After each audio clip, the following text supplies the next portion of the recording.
Halo, assalamualaikum warahmatullahi wabarakatuh. Jumpa lagi dengan gua Wildan Copa Al Bukhari di acara catatan pejabat on the YouTube.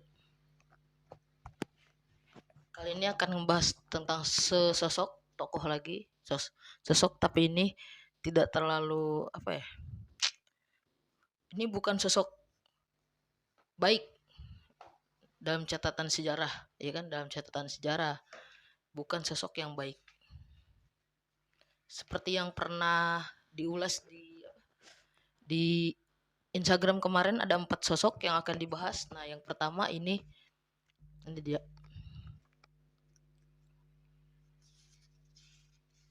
Mari kita lihat dulu catatannya ada di mana dia.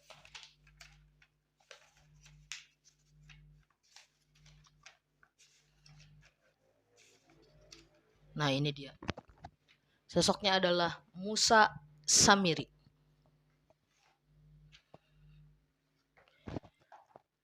Fir'aun bermimpi bahwa akan ada seorang bayi yang akan lahir dari kalangan Bani Israel dan kerajaannya akan dihancurkan. Oleh karena itu, Fir'aun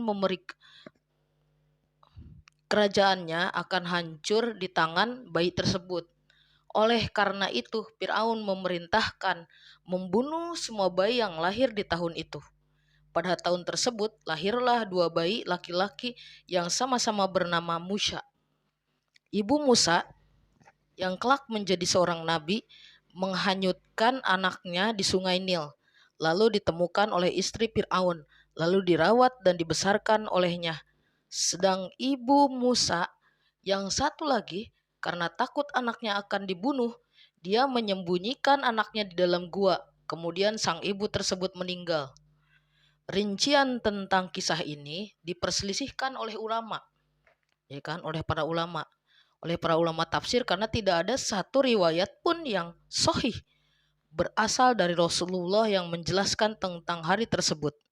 Namun, hal ini disebutkan oleh ulama tafsir, diantaranya Al-Baqawi dan Qurtubi, bahwasanya setelah membawa bayi ke dalam gua di padang pasir, di padang pasir tersebut, bayi tersebut menangis dan berteriak karena rasa lapar yang dirasakannya. Lalu Allah Subhanahu wa taala memerintahkan malaikat Jibril untuk merawat bayi tersebut. Lalu malaikat Jibril memberikan makan, minum, dan membesarkannya. Setelah besar, bayi itu bisa hidup sendiri. Kemudian dia bergaul dengan masyarakat atau orang-orang mengenalnya dengan sebutan Syamiri. Setelah Nabi Musa berhasil melewati Laut Merah dan Allah menenggelamkan pasukan Firaun. Allah menenggelamkan pasukan Firaun, mereka sampai di padang pasir yang luas. Mereka melewati satu kaum yang menyembah berhala. Nah, di rombongan Nabi Musa ini kan ada Musa Samiri juga. Kaum yang menyembah berhala. Maka Bani Israel pun berkata pada Nabi Musa, "Wahai Musa, kenapa engkau tidak membuatkan sesembahan bagi kami sebagaimana kaum itu?" Maka Nabi Musa pun kaget.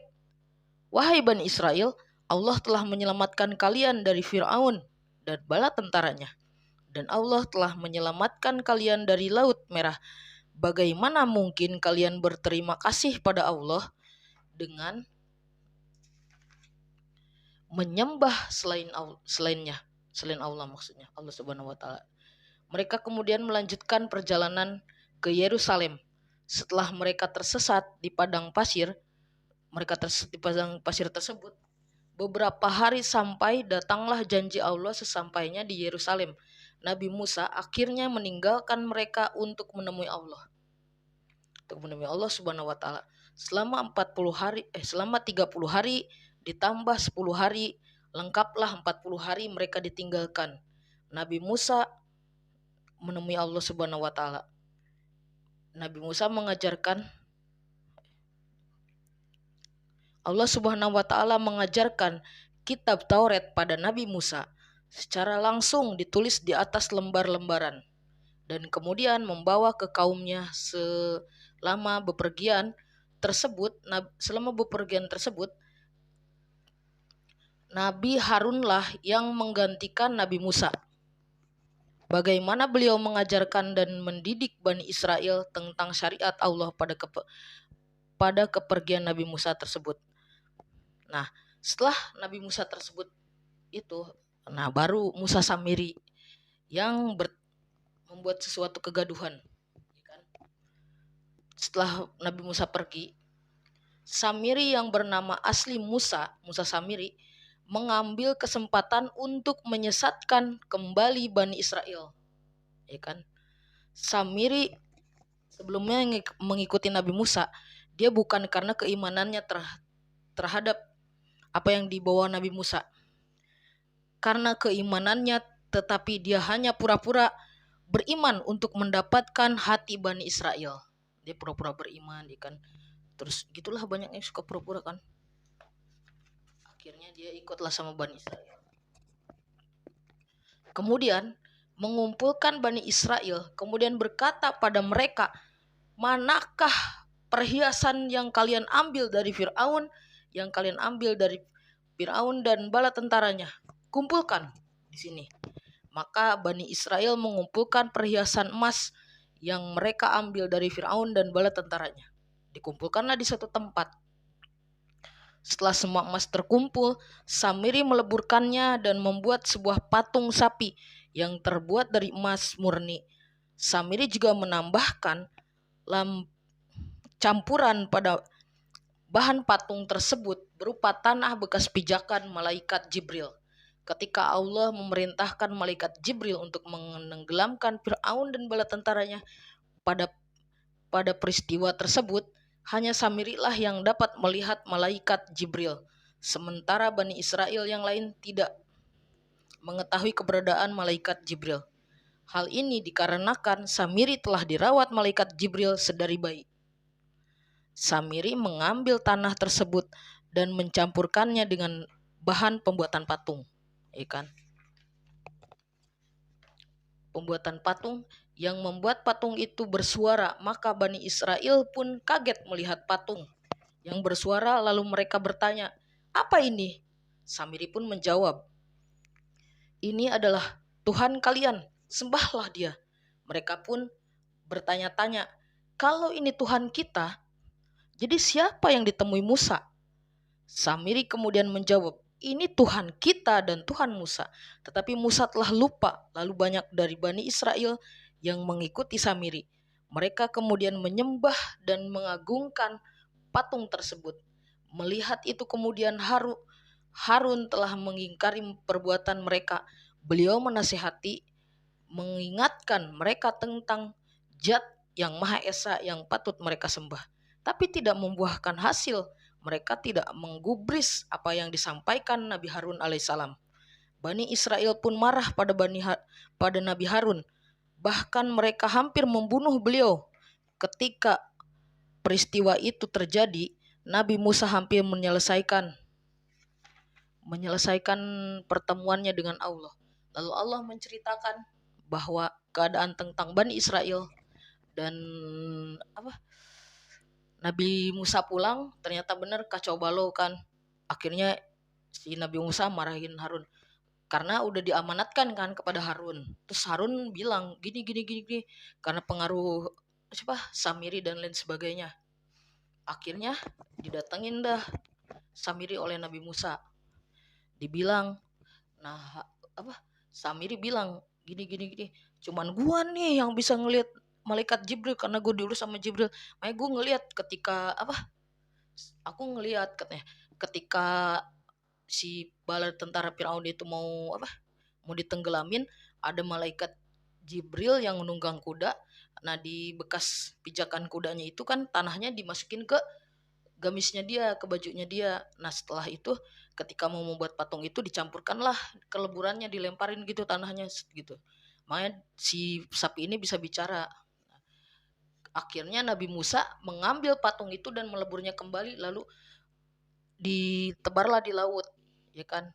Terus si Musa Samiri dikasih hukuman, dan yang Bani Israel yang sesat juga dikasih hukuman dibunuh, ikan kalau gak mau balik lagi ikan ke ajarannya Nabi Musa, dia dibunuh kalau gak salah. Dan yang mau gue jelasin lagi di sini, kemarin gue sempet diskusi di satu grup, ikan salah satu YouTuber terkenal di Aceh, karena banyak berseliweran bahwa Musa Samiri itu adalah Dajjal. Katanya bisa jadi iya, bisa jadi enggak di diskusi itu. Karena sebenarnya Dajjal itu bukan nama, tapi julukan. Julukannya apa? Kan ada Isa Al-Masih, ada Al-Masih Al-Dajjal. Nah, ini kan Isa Al-Masih ini adalah Isa si penyelamat. Karena kan kalau di agama itu kan bilang juru selamat, ya kan. Di kita juga ketika Nabi Isa udah turun ke bumi itu berarti mau kiamat, dan yang ikut ke dia diselamatkan, yang ikut ke Dajjal kena fitnah, ya kan. Nah, Dajjal itu makanya Al-Masih Al-Dajjal, yaitu penyelamat palsu. Al-Masih palsu.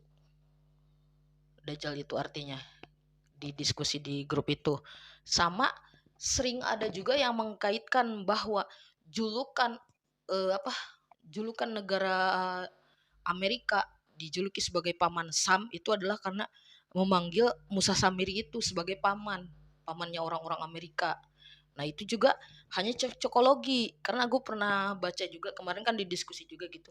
Terus ada tulisan-tulisan dulu waktu gue sekolah MTS pernah baca juga kalau gak salah di salah satu buku, bahwa julukan Sam buat Amerika itu, paman Sam itu awal mulanya dari sebuah box daging. Di box daging itu dari negara mana gitu dikirim ke Amerika, terus akhirnya dengan satu lain hal nyari biar ada mereknya, terus dikasih merek paman Sam gitu kan, kayak gitu. Tapi menarik juga tuh kalau misalnya paman Sam dikulik tuh, ya kan, biar kita tahu paman Sam itu siapa, dikulik ikan paman Sam. Dajjal juga sempat mau dikulik, ya kan, karena ada cerita bahwa Musa Samiri sama Dajjal ini dua sosok yang beda di grup itu, ya kan, bahwa Musa Samiri itu adanya di zaman Nabi Musa, Dajjal itu adanya di zaman siapa gitu, ya kan. Nah itu bisa dikulik lagi tuh. Nah terus Yajumaji juga tuh, ya kan, perlu dibahas juga tuh, ya kan. Ntar dah gue belajar lagi. Tapi karena ini sebentar lagi zuhur, jadi pembahasan gue dicukupkan sekian dari sini. Semoga apa yang gue sampaikan bermanfaat. Dan itu jika ada manfaatnya itu adalah hidayah dari Allah Subhanahu wa taala. Jika ada kesalahan itu adalah kehilapan gue. Mohon dikoreksi, ya kan. Bolehlah adu-adu argumen di komen, ya kan, kalau penontonnya udah banyak nih. Jadi cukupkan sekian dari gue undur diri. Wassalamualaikum warahmatullahi wabarakatuh.